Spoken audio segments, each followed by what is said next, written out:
Alright, ladies and gentlemen, welcome back to the channel today for another video. This time we're going to be talking about an interesting graphic that has been going around recently.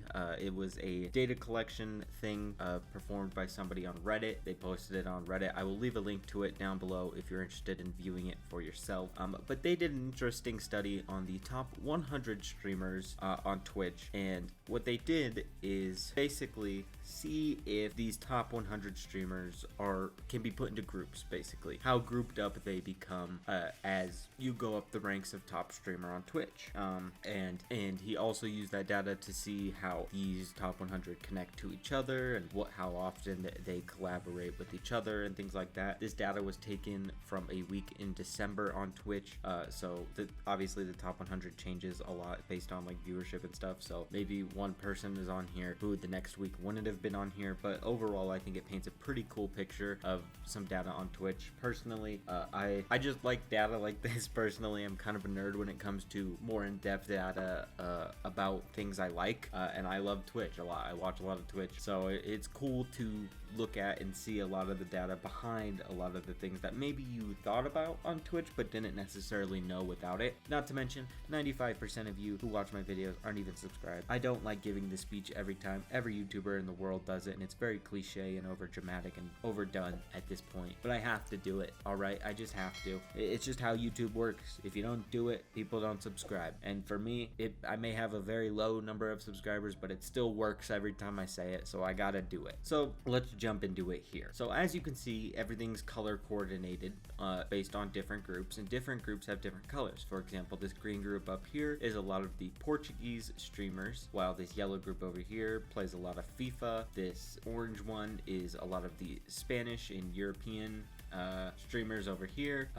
Purple is a lot of the variety streamers. Same thing with the pink, but pink is more like OfflineTV and friends, if you know that group. Green down here is the Minecraft kids, and then blue up here, this light blue, is like the FPS players who play like Fortnite, Valorant, those kind of games.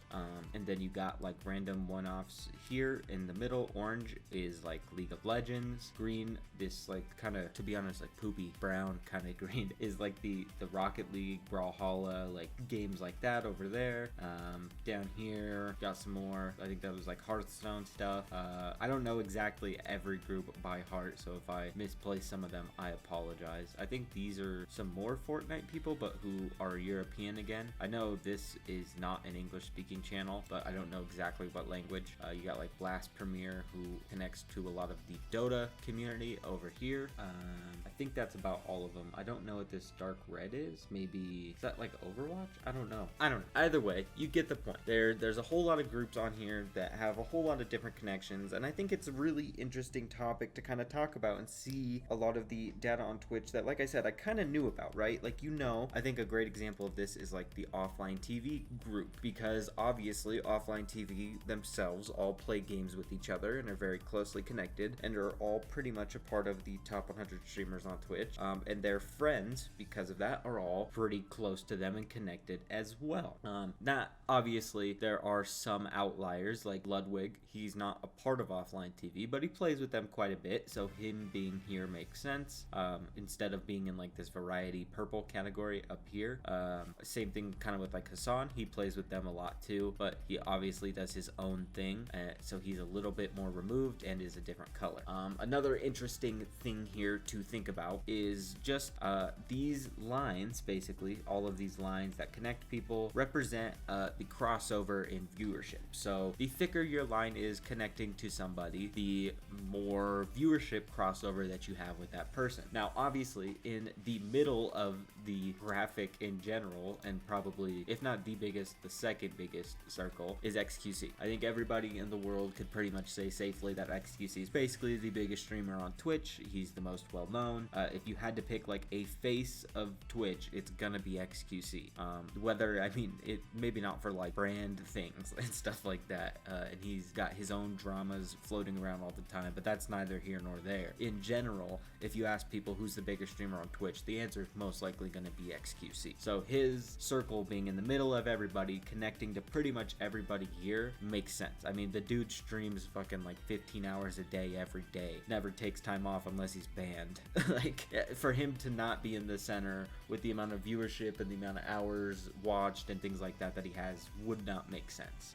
So I think this makes sense for a lot of people. And then you look at his immediate surroundings and things really start to make sense. Soda Poppin being here as well makes sense. If you think about people who influence trends on Twitch, the people you're most likely going to think about is XQC and Soda. When they play a game, a lot of people view it and maybe they themselves want to play a game. I think the best example here being when Soda Poppin basically was the first person to really play Among Us on stream. And obviously we know now how Among Us has blown up, in part thanks to him. Obviously you can't give him all of the credit, but in general, he was one of the first streamers to play it, and because of that, a lot of these other streamers around started playing as well. And just again, because the game was good and stuff, so don't give him too much credit, but him being in the center, giving a lot of influence to all these people around him makes sense as well. Another interesting thing is the amount of crossover that a lot of the League of Legends community has with people.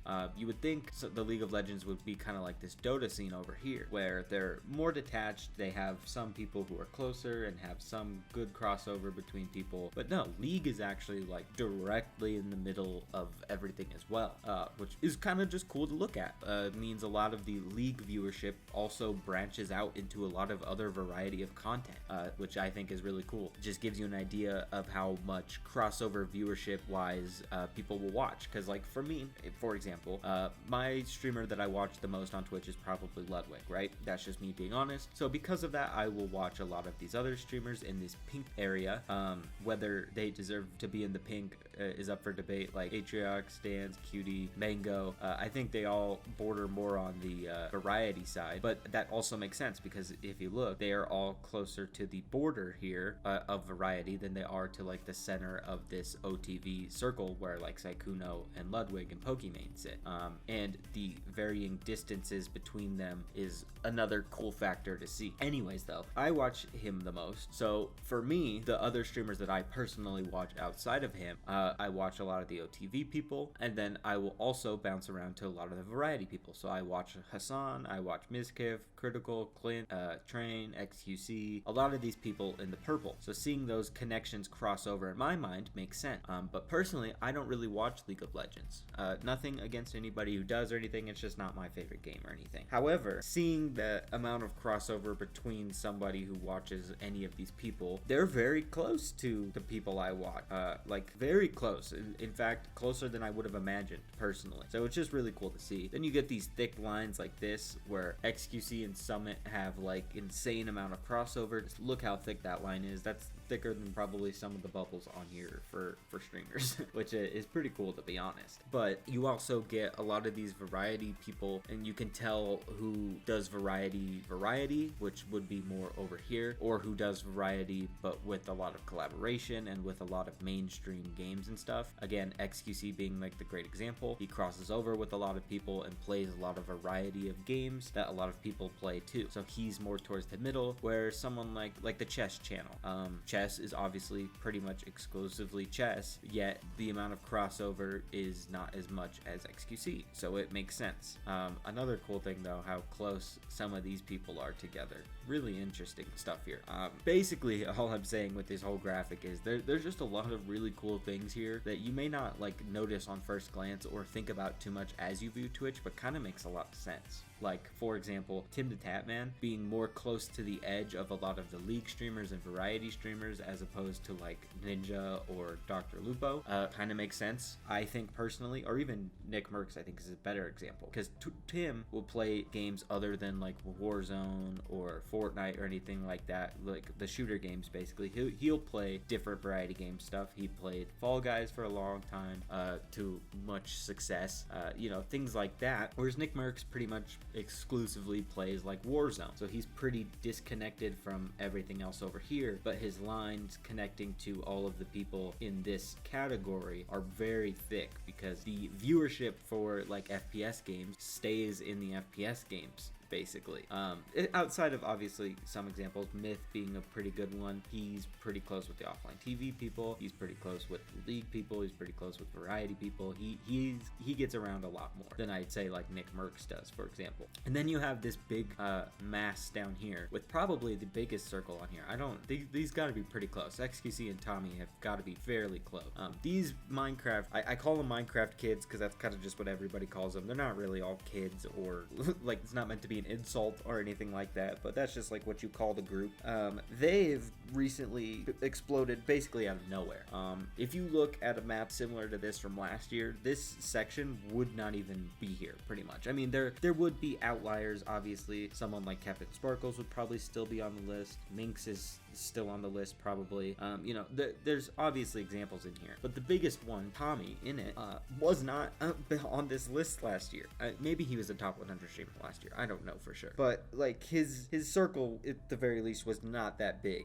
And seeing the Minecraft kid explosion is really crazy. I mean, look how thick this line between Tommy and Tubbo is. It's literally bigger than this circle right here. It's like as big as Phil's circle, just connecting the viewership between these two alone. Not to mention how thick his lines are connecting to everybody else too, like Bad Boy Halo, Captain Puffy, Quackity. His lines are still thick there too. You just can't see it because his gigantic name, because his circle's so big. But the amount of connections in this one section alone, I think, is really, really crazy. I mean, just compare the thickness of some of these lines to any of the other lines in here, and you can just tell they're nowhere near as big. Some of them in like this section over here kind of are in the Spanish-speaking one, because there's just more limited Spanish-speaking streamers on Twitch as in comparison to English. But like for an English streamer, the amount of connections here and viewership crossover is absolutely insane in my opinion. Not to mention too, this along with like the FPS group up here has very little crossover with everybody else up here. The viewership here stays here pretty much. Like the people who watch these streamers tune in to watch them, and then when they end, they go off of Twitch. They don't bounce around to Hassan's stream, for example. They're not going to Tommy, and its viewers are not bouncing to Hassan. Obviously there is a line there, so a few are, but like in general, they're here to watch that and then they will go away. And I think that's very, like, again, data that makes sense and that you kind of knew, but wasn't really quantifiable or like describable until things like this appear. And I think that's really cool. Another one here that I think is really cool is the metagame documentary, because again, this was taking in data from December, the week that it came out, so it was a top 100 channel, even though it's not now. The amount of crossover within these little communities here, I think is really cool personally. Just an interesting thing here. Then you have channels like Cash App, who have all of a sudden like a brand on Twitch is in the top 100, and it's got pretty interesting connections to everybody around it. Just overall, the graphic I think is just really, really cool. The amount of crossover between people who watch people is very interesting to me. Like, I never would have guessed people who watch SFan also watch Hikaru. Like, they're just polar opposites in terms of like content that they create. So seeing the amount of crossover and how close that those two are is really cool to me. Not to mention just very eye-opening. Like I said, this data was like not, it's like I knew about it, right? Like I knew in general that somebody who watches Double Lift is probably gonna watch Tyler 1. Somebody who watches Shroud is probably gonna watch Summit. Somebody who watches XQC is probably gonna watch Soda Pop. You know, these things make sense in my mind, but seeing it like portrayed like this is really cool in my opinion. You can tell that the person who made this put a lot of time and effort into it, and cares about data a lot. The way that they did it is really cool. Personally, I think it's incredibly interesting. Like I said, if you want to check it out for yourself, please don't hesitate to click the description down below. It's really cool. There's so much more stuff than I have time to cover here. Just in general, the amount of crossover between communities I think is really interesting and really cool. I also think this very much portrays the fact that like Twitch is very much like a high school. Like it's very much click driven. Like if you're not in the cool kids, you're not in the cool kids, period, you know, kind of thing. Like this being the cool kid zone, and you can clearly tell where the separation lies between them and all of the other kind of groups around them. These are like the popular Chad jock types in high school, where these are all the other types of groups around them. Not to like call anybody a separate group or anything like that, but like the Spanish speakers are the Spanish speakers, right? They're pretty much separate from the cool Chad people over here. And the even this is closer, but like the FIFA and Madden people over here are still pretty separate from all these people. The Portuguese people are incredibly separated from them, you know? Like just the amount of separation and clique forming I think is very interesting to see personally. Like you always knew it was true, but it really kind of drives the point home that Twitch is basically like a gigantic high school. So just really cool to see, in my opinion. Either way though, guys, I just kind of wanted to talk about this graphic a little bit today. That's going to be the end of the video though. If you did like it, please leave a like down below. Comment down below if you find something interesting on the graphic that I didn't even see myself. I'd love to find some more stuff about it. I've looked at this a little bit in depth, but not too much. So if you find some cool stuff, feel free to comment it down below. I'd like to look at some more stuff about it too. If you are new around here, hit the subscribe button and turn on notifications when I post more videos just like this. It's free and you can always unsubscribe later, and it would really help me out. And I post videos every single day, so you're bound to find one that you will enjoy at some point. Either way though, guys, I thank you for watching. I appreciate you, and I will see you in tomorrow's video. Peace.